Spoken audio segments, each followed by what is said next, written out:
Hi everyone, Fatscraps here. Just a quick explanation. After I made this tasty recipe of fake spaghetti ragu, homemade noodles, and homemade bread, I realized that the video was way too long. So I tried my editing skills, as best as they are, to make 3 separate videos, each one with its own tasty recipe. So now you will understand why some of the edits and transitions are a little bit rough, but they are still tasty recipes. Thank you and enjoy fake spaghetti ragu, homemade noodles, and homemade bread.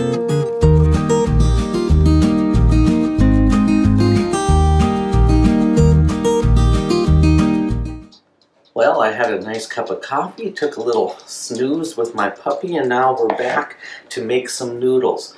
Our bread still has about a half an hour left on its rise, so we're doing pretty well there. Now, for our noodles, it's just basically flour and eggs. And we're going to make about a pound of noodles. And so for that, we're going to need 2 1/4 cups of flour. Now remember, this is always kind of an approximation. It's not exactly, but you always want to use less flour instead of more flour because you can always add more flour. So we're going to do 2 1/4 of flour. That looks about right. Okay.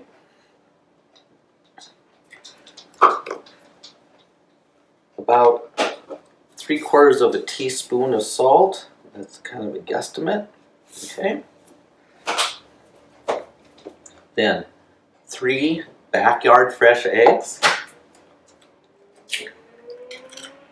1, 2,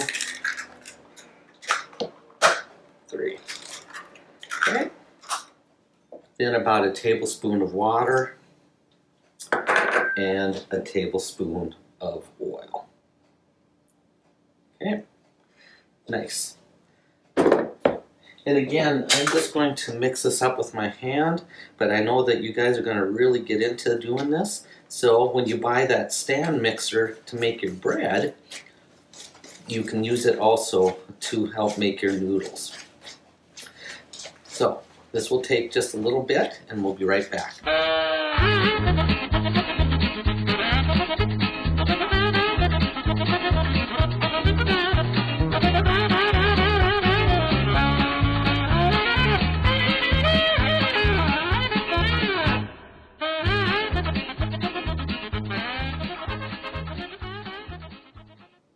Okay, I'm done kneading it, and you will find out, because there's not as much liquid in it, it's a little bit more harder work than with regular bread dough, but believe me, it's worth it.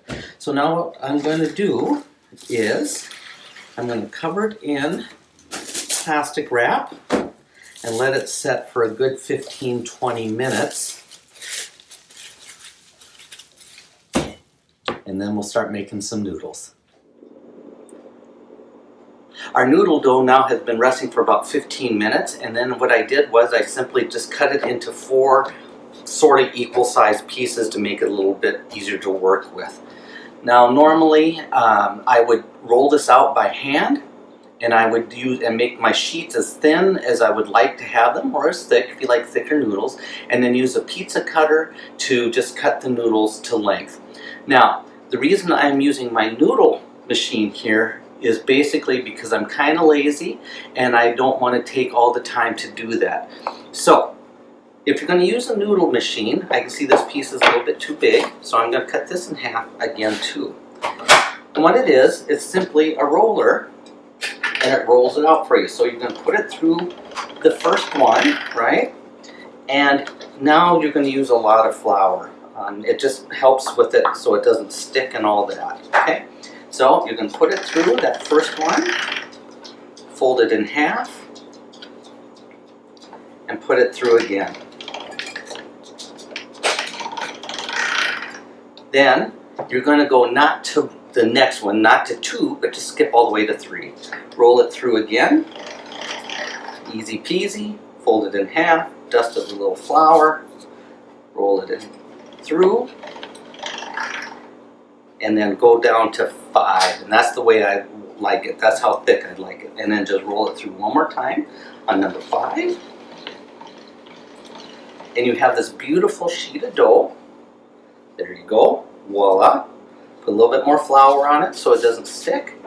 Get it over here, and I happen to have a linguine and a spaghetti die on this, but I just always use the fettuccine linguine die. Run it through.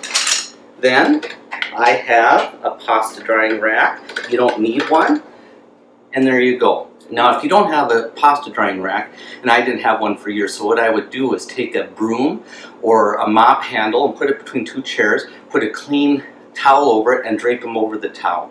Or if you don't even want to do that, all you have to do is make sure there's enough flour on them so they don't stick, and just save them right here on your flour board. And there you have it. So now I'm going to roll out the rest of these, and then we'll be coming right back.